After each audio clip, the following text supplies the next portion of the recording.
Assalamualaikum warahmatullahi wabarakatuh. Bertemu kembali di podcast Pacetu di SMKN 1 Pacet ini. Dan kebetulan luar biasa sekali, SMKN 1 Pacet kali ini kedatangan tamu yang super luar biasa. Karena kita akan ngomongin dan mengimplementasikan salah satu tren di dunia ini. Di tren di era 5.0 ini, yang bukan lagi pembicaraan di webinar-webinar, tapi juga sekarang akan diimplementasikan di SMKN 1 Pacet. Dan itu luar biasa sekali.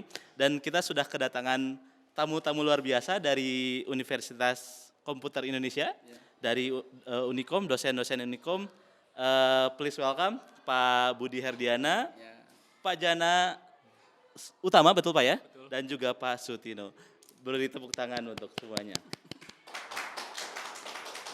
Iya, kali ini kita sekali lagi saya sampaikan tadi merupakan momen yang luar biasa karena bukan hanya kita ngomongin di webinar nih. Biasanya kalau IoT itu masih 2 tahun 3 tahun kemarin masih diwebinarkan gitu ya. Ini era 5.0. Mohon maaf waktu itu masih 4.0. Akan ada IoT, Internet of Things, dan ternyata beberapa tahun sekarang sudah ramai digunakan dan tentu saja akan digunakan di SMKN 1 Pacet, dan kita akan diskusi langsung dengan para dosen Unikom ini yang insya Allah kita akan bekerja sama dengan Unikom ini untuk mengimplementasikan Internet of Things di pertanian SMKN 1 Pacet.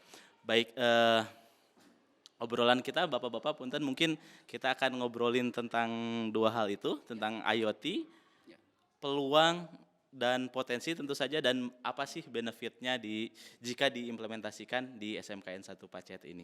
Baik, mohon berkenan, mungkin saya langsung membuka pertanyaan. Pertanyaan pertama, IoT itu kan sebagai tren industri era 5.0 ini. Nah, apa sebenarnya yang mungkin tadi kan kita sudah keliling Bapak-Bapak, apa sih potensi yang ada di SMKN 1 Pacet ini yang mungkin saja bisa kita implementasikan IoT ini, Internet of Things ini? Mungkin mohon berkenan untuk dijawab Pak Budi dulu. Ya, mangga Pak. Ya, kalau kalau saya lihat dari kita ngomong masalah potensi ya di SMK 1 Pacet ini potensinya cukup besar ya, kalau saya lihat, dan itu menjadi opportunity yang cukup bagus ya, terutama ketika kita ingin mengimplementasikan teknologi IoT ini. Yep. Terutama kalau kita, atau saya lihat sendiri gitu ya, kalau saya lihat sendiri memang seperti salah satunya adalah pertanian. Itu kan IoT itu kan sesuatu yang sebenarnya bisa diimplementasikan untuk berbagai aspek bidang. Betul. Salah satu yang potensi di sini adalah bagaimana IoT ini bisa diimplementasikan untuk bidang-bidang pertanian ya, di mana banyak sekali benefit di situ. Oke. Pertama, IoT itu kan bisa istilahnya kan kalau dulu gitu ya, dulu kan masih manual tuh. Zaman heubeuh. Zaman baheula gitu ya. Zaman baheula. Iya. Jadi masih manual sehingga kita tidak bisa secara real time. Betul. Waktu itu bisa melihat bagaimana kondisi dari pertanian misalkan. Iya. Nah, dengan adanya IoT ini saya kira kita bisa melihat, memantau, memonitoring, mengontrol dimanapun kita berada. Dimanapun ya Pak ya? Tanpa harus dibatasi oleh waktu dan sebagainya. Betul. Gitu ya. Bahkan kita lagi di rumah gitu. Iya bisa. Bisa ya Pak ya? Dimanapun lah ya. Sampai apapun lah kegiatan kita tuh bisa. Betul. Jadi saya kira itu benefitnya ya, yang bisa kita terapkan terutama khusus di SMK 1 Pacet ini. Yeah. Dan itu menjadi benefit yang cukup bagus buat SMK sendiri ya. Betul. Bahwa saja kan SMK 1 Pacet ini menjadi role model ya. Iya, betul. Digitalisasi lah. Betul. Berbagai aspek. Saya kira ini menjadi sebuah peluang yang bagus. Iya. Sangat bagus sekali dan potensinya juga cukup luar biasa lah. Iya, betul. Tadi dari obrolan Pak Budi katanya kan ada salah satu benefitnya bisa ngontrol di mana saja. Kalau zaman dulu mungkin gini Pak, kalau misalkan hujan kan malas atau mupuk. Kalau sekarang enggak ya, enggak perlu ke ladang.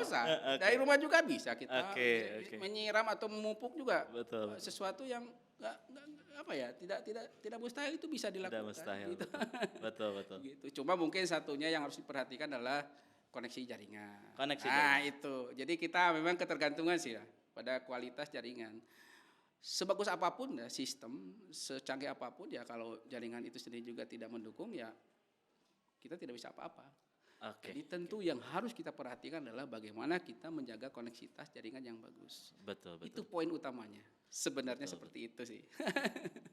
Ya. Ya, jadi intinya kalau misalkan Internet of Things itu perlu terkoneksi jaringan dan harus Wajib. stabil. Wajib ya, Bukan Pak. perlu, wajib itu. Wajib ya, wajib.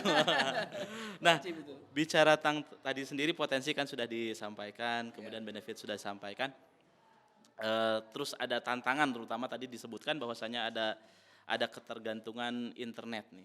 Boleh bertanya ke Pak Jana, Pak, boleh ya? Silakan. Nah, terkait dengan tantangan yang tadi yang WiFi, mohon maaf internet yang harus kuat, kalau Bapak melihat di SMKN 1 Pacet ini sangat mungkin atau misalkan atau saran apa yang bisa disampaikan oleh Pak Jana barangkali? Ya, saya lihat tadi ya kita sudah melihat langsung ke greenhouse yang ada di SMK Betul. Pacet ini. Ya, jadi saya rasa sangat memungkinkan sekali gitu ya. Iya, iya. Jadi karena infrastrukturnya sebenarnya sudah Infras- tadi ya sudah ada ya jaringan. Jadi kita tinggal bisa memanfaatkan jaringan yang ada untuk mengimplementasikan Baik, baik. IoT ya IoT. untuk perkebunan ini gitu. Betul, betul. Nah, mungkin barangkali ini pertanyaannya kan tadi sudah lihat-lihat ya, sudah lihat-lihat di kebun.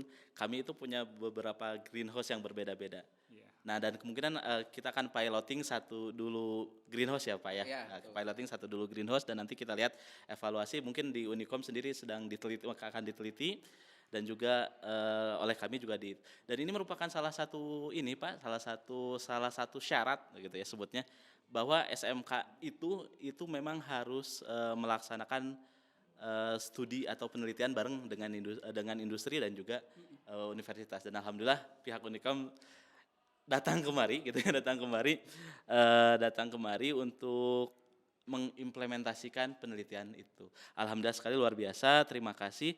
Dan mungkin pertanyaan selanjutnya ke Pak Tino, panggilannya Pak? Pak Sutono. Tadi Pak, yang tantangan selain WiFi dan lain sebagainya kan tadi Bapak juga sudah berkeliling ya dengan ke kita. Apalagi nih tantangan yang perlu kita antisipasi agar IoT ini benar-benar berjalan di SMKN 1 Pacet, Pak? Baik, terima kasih. Tadi udah sempat keliling ya. Siap. Saya udah lihat beberapa greenhouse yang ada. Tapi memang namanya IoT adalah suatu ilmu terapan Ya.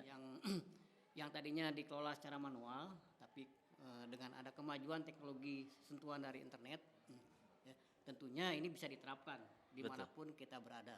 Betul. Ya, mungkin yang perlu dijaga di sini adalah ya walaupun dia ini udah otomatis secara internet, tetap yang namanya tenaga manusia masih dibutuhkan. Tenaga manusia masih dibutuhkan ya. Siap.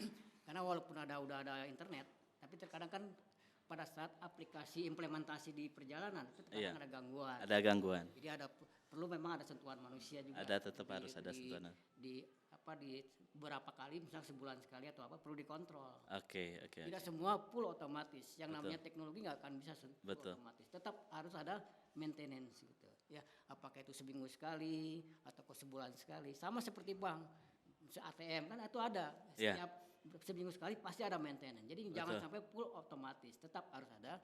Maka pada saat nanti akan implementasi walaupun berbasis Android, Betul. tetap ada manualnya. Gitu. Oke. Baik, jadi ada Satu lagi sih sebenarnya tantangan yang paling utama ya selain jaringan itu adalah kesiapan SDM. kesiapan SDM ini yang penting ya. Ya, Ini siap. yang sebenarnya menjadi hal yang menarik gitu ya. Betul. Kita ngomong isu IoT, IoT, terus betul. kemudian industri generasi 5 dan 5.0. sebagainya. Tapi kesiapan dari SDM itu sendiri sebenarnya tidak terlalu banyak mendukung juga. Nah, ini kan tantangan juga. Betul. Itu tantangan. Jadi kalau kita ngomong jaringan mungkin secara teknis, kalau secara skill nah, itu betul. manusia itu. Iya. Jadi itulah yang menjadi sesuatu hal yang di sisi lain kita dituntut untuk berkembang secara Betul. digital. Di sisi lain kita juga SDM itu juga ya stagnan lah begitu ya. Iya. Tidak semua juga gitu bisa Betul. memahami. Nah, itu mungkin tantangannya yang mungkin bisa menjadi hal yang sebenarnya SMK 1 Pacet itu bisa menjadi pionir Pionir, betul. Insya Allah. untuk melakukan Amin. peningkatan SDM di bidang IoT. Jadi dengan langkah ini Betul, betul. ini sebenarnya menjadi sebuah gerbang awal gitu untuk Baru buka bagaimana pintu ya? buka pintu. Ah, berarti di situ ide banyak tuh. Berarti pertama kita mungkin infrastruktur sudah ada. Ya, Berarti kita harus step berikutnya adalah SDM. betul, betul. Suka tidak suka harus dipus, bisa begitu. Dipaksa seperti itu. Karena bagaimanapun itu ya sesuatu yang kebutuhan yang apa ya, yang wajib gitu ya, gitu seperti itulah. Potensinya besar ya, Pak, di SMK Pacet ini kelihatan. Besar sekali, saya kira dari guru-gurunya juga guru-guru muda gitu ya. Semangatnya itu kira-kira wah ini menjadi Mungkin Amin. butuh pelatihan ya. cuma mungkin ada sentuhan-sentuhan Sentuhan-sentuhan yang ya. lebih ini gitu ya, yang harus memang perlu Betul, betul, betul. Berbicara tentang SDM Pak, memang yang SMK negeri, SMK ya terutama SMK itu kan ada salah satu standar lebih dibanding SMA, yaitu standar industri. Nah, di standar industri ini memang salah satu SMK itu memang diharuskan untuk adanya satu pemagangan guru. Iya.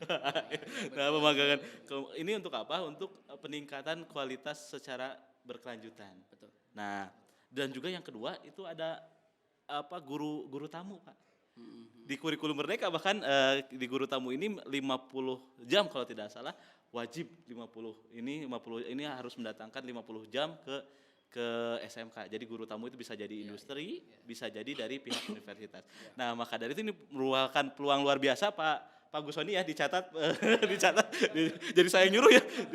Ini salah satu peluang luar biasa, kita pererat komitmen kita, pererat kesepakatan kita, mudah-mudahan nanti bukan hanya membuka pintu, tapi setelah membuka pintu kita juga belajar bagaimana etika atau bisa belajar bagaimana cara-cara mempraktikannya gitu. Betul. Nah, ada banyak peluang, tadi magang guru ada, wah langsung Pak Gusoni. Ya kan gini, kan sekarang itu kan ada kurikulum MBKM ya. Betul, betul. Sama juga di kita. Di kita juga mahasiswa itu hampir 50% harus dia magang di industri. Betul, betul. Jadi saya kira sesuai lah, ada korelasi antara belajar merdeka dengan kampus merdeka. Siap. Jadi menurut saya itu menjadi sebuah kolaborasi yang positif.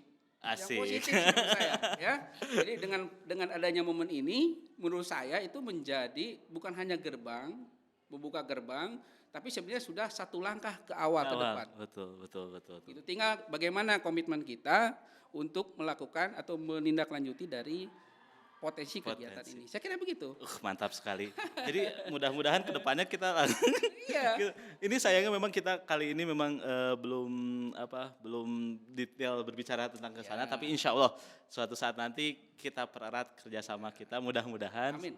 Karena memang kebutuhan Pak di kami pun harus ada guru tamu dan harus ada pemagangan ke industri. Dan ini merupakan salah satu yang luar biasa, bukan hanya TKJ, mungkin nanti juga akan ada ATPH-nya sendiri atau pertaniannya sendiri gitu. Mudah-mudahan makin maju lah, makin. Amin. Kalau kata Jawa Barat, kata Ridwan Kamil, visi Jawa Barat tuh Jabar juara lahir dan batin melalui kolaborasi dan inovasi. Inovasinya sudah, tinggal nanti kolaborasinya. Baik, Bapak dan Ibu semuanya, rekan-rekan di sini, mungkin kita untuk acara kegiatan kali ini tidak terlalu panjang karena mungkin kita sedang makin akan mendalami lagi nanti di pertemuan-pertemuan selanjutnya. Jadi mohon maaf kami cukupkan sekian. Kita kita mulai gitu ya, bukan kita akhiri ya, kita mulai kerjasama ini lewat dengan membuka gerbang, kemudian masuk ke dalam pintu dan juga mungkin naik ke tangga sehingga kita SMKN 1 Pacet dan Unikom tentu saja akan makin maju, Amin. makin bermanfaat untuk orang banyak. Terima kasih. Assalamualaikum warahmatullahi wabarakatuh. Waalaikumsalam warahmatullahi wabarakatuh.